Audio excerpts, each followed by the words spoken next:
Section 3 of 1900, or the Last President.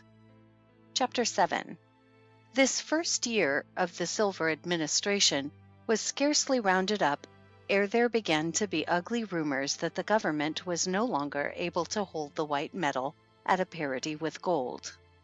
"It is the work of Wall Street," cried the friends of the President, but wiser heads were shaken in contradiction, for they had watched the sowing of the wind of unreason, and knew only too well that the whirlwind of folly must be reaped in due season. The country had been literally submerged by a silver flood which had poured its argent waves into every nook and cranny of the Republic, stimulating human endeavor to most unnatural and harmful vigor. Mad speculations stalked over the land. People sold what they should have clung to, and bought what they did not need. Manufacturers heaped up goods for which there was no demand, and farmers plowed where they had not drained, and drained where they were never fated to plow. The small dealer enlarged his business with more haste than judgment, and the widow drew her mite from the bank of savings to buy land on which she was destined never to set foot. The spirit of greed and gain lodged in every mind, and the common people, with a mad eagerness, loosened the strings of their leather purses to cast their hard-earned savings into wild schemes of profit. Every scrap and bit of the white metal that they could lay their hands upon. Spoons hallowed by the touch of lips long since closed in death, and cups and tankards from which grandsires had drunken were bundled away to the mints to be coined into people's dollars. At the very first rumor of the slipping away of the trusted coin from its parity with gold, there was a fearful awakening, like the start and the gasp of the miser who sees his hoarded treasure melting away from before his eyes, and he not able to reach out and stay its going. Protest and expostulation first, then came groans and prayers, from which there was an easy road to curses. The working man threw off his cap and apron to rush upon the public square and demand his rights. Mobs ran together, processions formed, deputations hurried off to Washington, not on foot like the Coxey army, but on the swift wings of the limited express. The common people were admitted to the bar of the House, their plaints patiently listened to, and reparations promised. Bills for increased revenue were hurriedly introduced, and new taxes were loaded upon the broad shoulders of the millionaires of the nation. Taxes on checks, taxes on certificates of incorporation, taxes on deeds and mortgages, taxes on pleasure yachts, taxes on private parks and plaisance, taxes on wills of all property above $5,000 in value, taxes on all gifts of realty for and in consideration of natural love and affection, taxes on all passage tickets to foreign lands, and double taxes on the estates of all absentees on and after the lapse of 6 months. There was a doubling up, too, of the tariff on all important luxuries, for as we sat on the floor of the Congress, if the silks and satins of American looms and the wines and tobacco of native growth are not good enough for my Lord of Wall Street, let him pay the difference, and thank heaven that he can get them at that price. To quiet murmurs of the good people of the land, additional millions were placed to the credit of the Department of Public Works, and harbors were dredged out in 1 month only to fill up in the next. And new systems of improvement of interstate waterways were entered upon on a scale of magnitude hitherto undreamt of. The commissioners for the distribution of public moneys to farmers so impoverished as to be unable to work their lands were kept busy in placing peffer loans where the need of them seemed to be the greatest. And to put a stop to the nefarious doings of the money changers and traders in the misfortunes of the people, a statute was enacted making it a felony punishable with imprisonment for life for any person or corporate body to buy and sell government bonds or public funds, or deal in them with a view to draw gain or profit from their rise and fall in value. But try never so hard, the government found itself powerless to check the slow but steady decline in the value of the people's dollar. By midsummer it had fallen to 43 cents, and ere the fair Northland had wrapped itself, like a scornful beauty, in its autumn mantle of gold, the fondly trusted coin had sunk to exactly 1/3 of the value of a standard gold dollar. People carried baskets in their arms filled with the now discredited coin when they went abroad to pay a debt or make purchase of the necessaries of life. Huge sacks of the white metal were flung at the door of the mortgage when discharge was sought for a few $1,000s. Men servants accompanied their mistresses upon shopping tours to carry the necessary funds, and leather pockets took the place of the old-time muslin ones in male habiliments, lest the weight of the 15 coins required to make up a $5 gold piece should tear the thin stuff and spill a dollar at every step. All day long in the large cities, huge trucks loaded with sacks of the coin rolled and rumbled over the pavement in the adjustment of the business balances of the day. The tradesman who called for his bill was met at the door with a coal scuttle or a nail keg filled with the needful amount, and on payday, the working man took his eldest boy with him to tote the stuff home, while he carried the usual bundle of firewood. And strange to say, this dollar, once so beloved by the common people, parted with its very nature of riches and lay in heaps, unnoticed and unheeded on shelf or table, until occasion arose to pay it out, which was done with a careless and contemptuous toss, as if it were the iron money of the ancient Spartans, and Holy Writ, for once at least, was disproven and discredited, for the thief showed not the slightest inclination to break in and steal where these treasures had been laid up on earth, although the discs of white metal might lie in full view on the table, like so many pewter platters or pieces of tinware. Men let debts run rather than call for them, and barter and exchange came into vogue again, the good housewife calling on her neighbor for a loan of flour or meal, promising to return the same in sugar or dried fruit whenever the need might arise.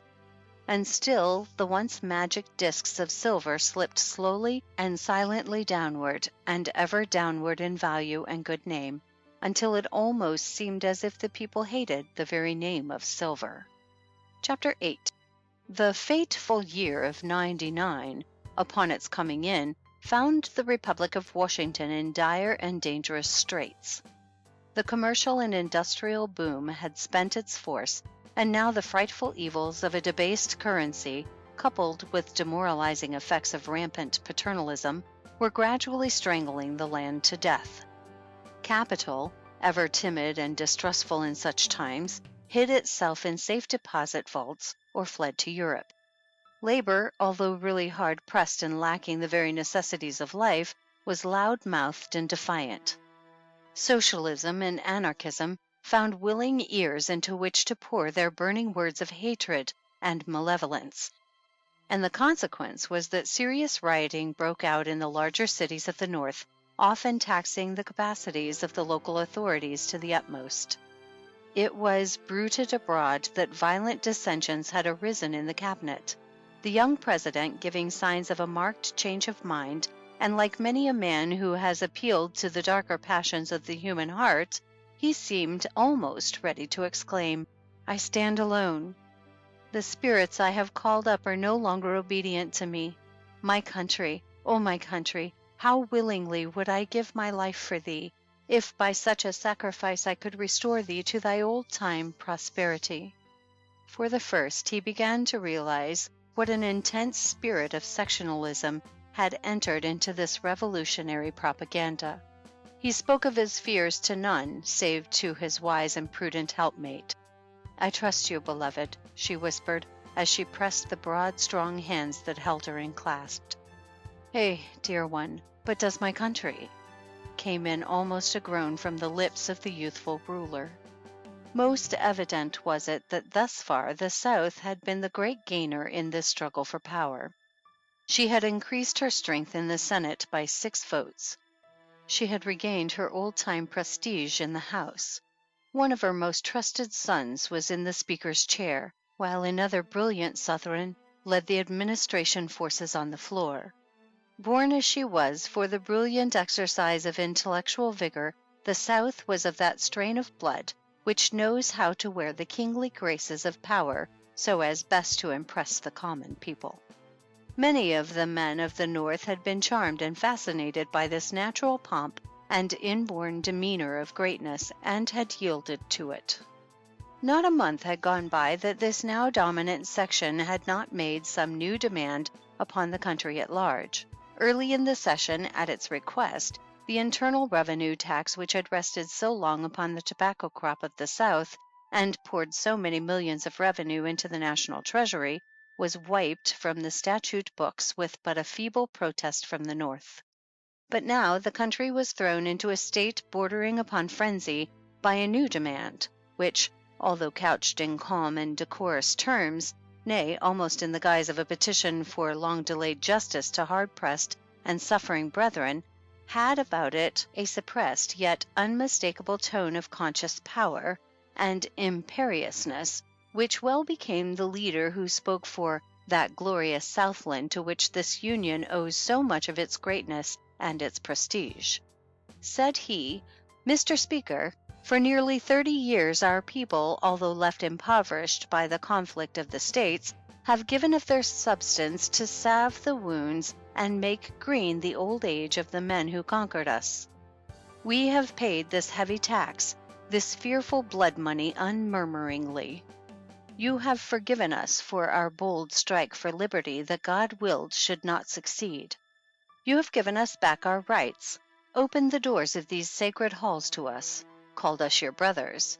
But unlike noble Germany, who was content to exact a lump sum from La Belle France, and then bid her go in peace and freedom from all further exactions, you have for nearly 30 years laid this humiliating war tax upon us, and thus forced us year in and year out to kiss the very hand that smote us. Are we human that we now cry out against it? Are we men that we feel no tingle in our veins after these long years of punishment for no greater crime than we loved liberty better than the bonds of a confederation laid upon us by our fathers? We appeal to you as our brothers and our countrymen.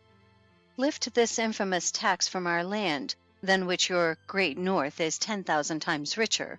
Do one of two things. Either take our aged and decrepit soldiers by the hand and bless their last days with pensions from the treasury of our common country, for they were only wrong in that their cause failed, or remove this hated tax and make such restitution of this blood money as shall seem just and equitable to your soberer and better judgment."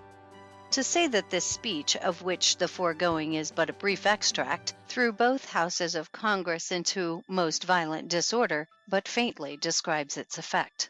Cries of "treason, treason" went up. Blows were exchanged, and hand-to-hand struggles took place in the galleries, followed by the flash of the dread bowie and the crack of the ready pistol. The Republic was shaken to its very foundations.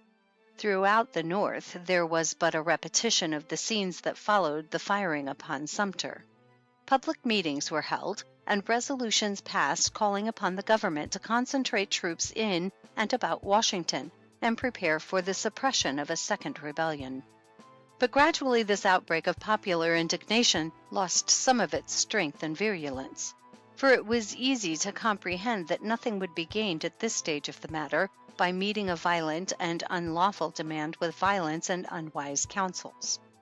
Besides, what was it anyway but the idle threat of a certain clique of unscrupulous politicians? The Republic stood upon too firm a foundation to be shaken by mere appeals to the passions of the hour. To commit treason against our country called for an overt act. What had it to dread from the mere oratorical flash of a passing storm of feeling? It is hard to say what the young President thought of these scenes in Congress. So pale had he grown of late that a little more of pallor would pass unnoted, but those who were wont to look upon his face in these troublous times report that in the short space of a few days the lines in his countenance deepened perceptibly, and that a firmer and stronger expression of will-power lurked in the corners of his wide mouth, overhung his square and massive chin, and accentuated the vibrations of his wide-opened nostrils. He was under a terrible strain. When he had caught up the scepter of power, it seemed a mere bauble in his strong grasp, but now it had grown strangely heavy, and there was a mysterious pricking at his brow, as if that crown of thorns which he had not willed should be set upon the heads of others were being pressed down with cruel hands upon his own. End of Section 3. Read by CJ Plogue.